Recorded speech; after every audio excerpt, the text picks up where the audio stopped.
lo and behold, my New York Knicks, the team that I picked to win this series, have fallen to a 3-1 deficit.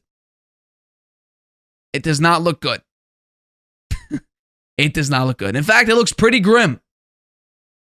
Now, I will be at Game 5, so I may witness the Knicks being eliminated from the playoffs. And you know what? The way it looks like right now, it looks like that will happen. I don't understand why people are, saying, the Knicks almost lost to G Leaguers. There's been some pretty good players that have come out of the G League. Pascal Siakam, pretty sure he made an all-star team. He came out of the G League. Pretty sure Jordan Poole came out of the G League. Like, there are players that have been in the G League that have been great NBA players. Now, they don't get the big name recognition that, the stars and all-stars and superstars of the NBA do. However, can Gabe Vincent and Max Strus and Caleb Martin, can they shoot very well? Yeah, they can. And they do. Especially from three. The Heat are a terrible rebounding team. I believe, if I looked at the stat correctly, they're 27th in total rebounds. The Knicks are number 3. So if you look at it, actually, they're nearly polar opposites. The Knicks in this game had bricks for hands. They could not get a single rebound. And Julius Randle said maybe they wanted it more. It looked like it. They put in more effort. They are the more intelligent team. They don't play, honestly, they don't play better defense than the Knicks. They just want it way more than the Knicks do. The Knicks, honestly, in this series have played dumb basketball. You have RJ Barrett solo driving to the hoop, not really figuring out what he's going to do with it. He's in between trying to drive for a layup and trying to kick it out. Quitting Grimes, same thing. Driving with no real destination in mind if he's going to shoot it or pass it. Julius Randle, not a great game from him. He did score 20 points, so I will give him that. Mitchell Robinson, I don't know what to do with him. He's sort of like the Kevon Looney. Could rebound, but offensively, he's not really there. And once again, I think he's slow. Again, like I said, he easily gets beat by Bam Adebayo. Easily. A lot of times, Bam had a great game. 23 points, 13 rebounds, 10 of 17. A lot of those makes were against Mitchell Robinson or blowing by Mitchell Robinson. Jalen Brunson, not a great shooting performance for him. Most of his points actually came, or at least a third of his points came from free throws. He shot 2 of 7 from 3. This team relies on the 3 more than I would like.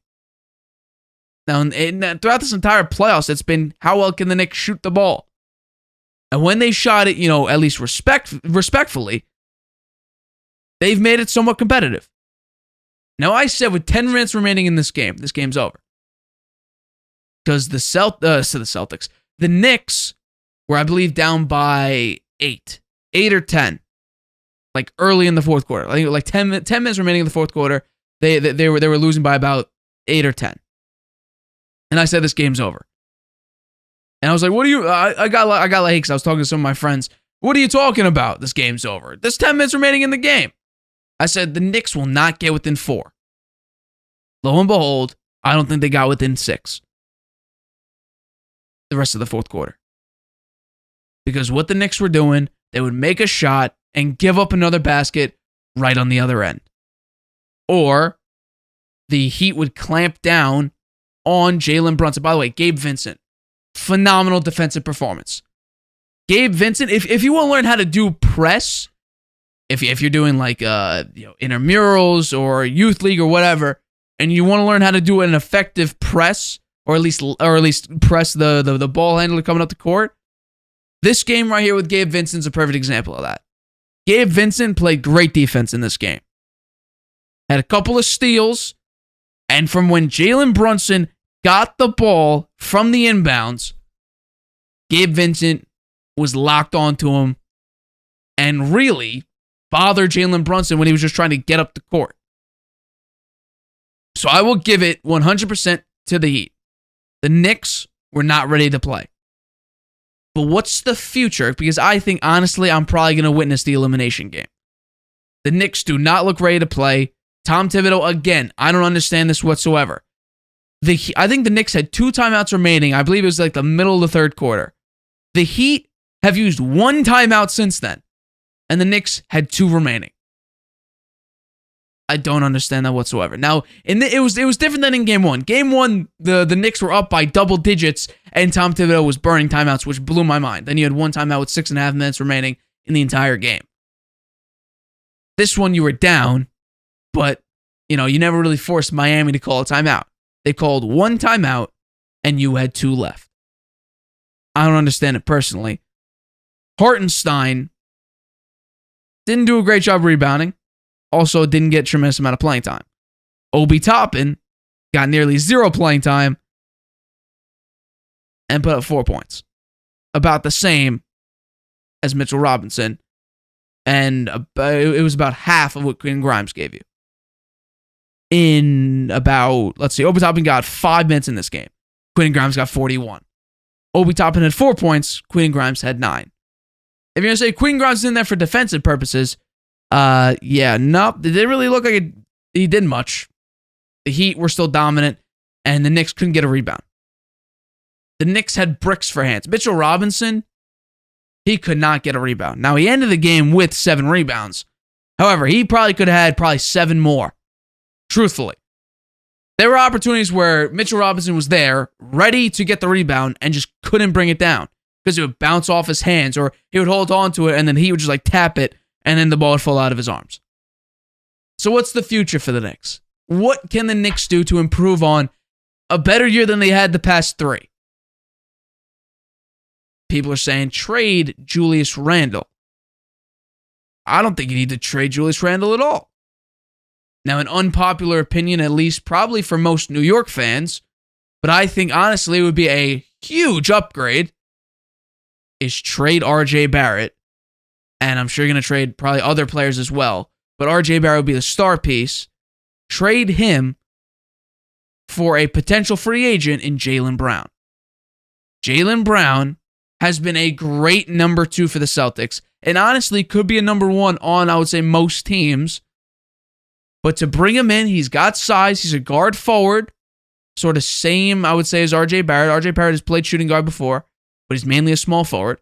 Same as Jalen Brown. You bring him in. He's a great number 2. Could be a number 1. And gives you a consistent scoring option. Consistent. That's what the Knicks need. They are inconsistent. Julius Randle could maybe drop 5 threes one game. Jalen Brunson would drop 6 threes in one game.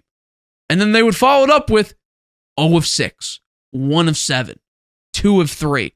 Sometimes. Barely shoot the ball from 3 because they're scared.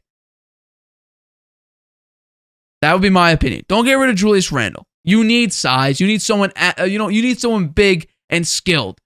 And Julius Randle gives you that. And this year, he had a more consistent year. Now, it was very reminiscent of the prior year, of last year. Julius Randle had these types of games in the regular season. However, they were less, I would say, frequent.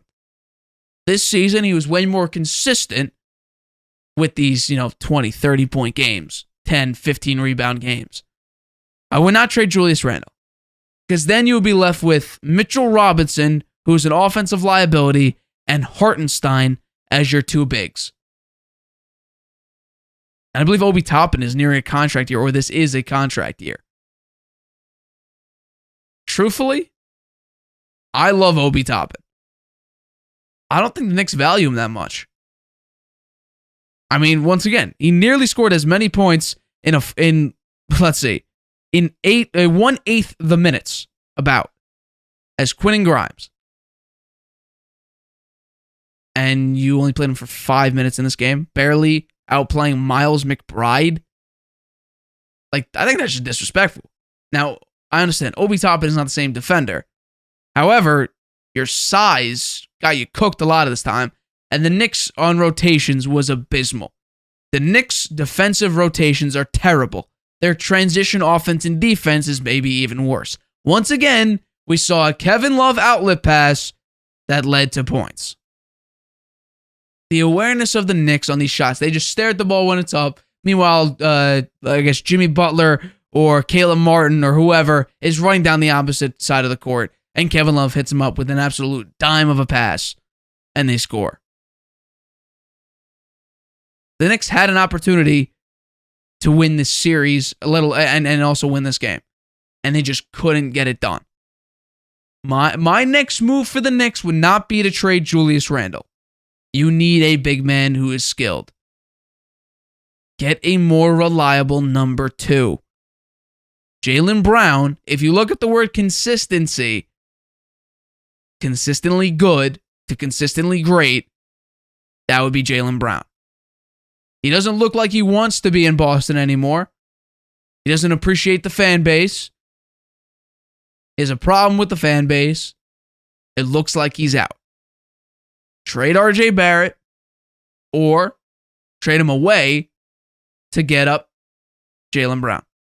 That is my opinion on what the Knicks should do moving forward.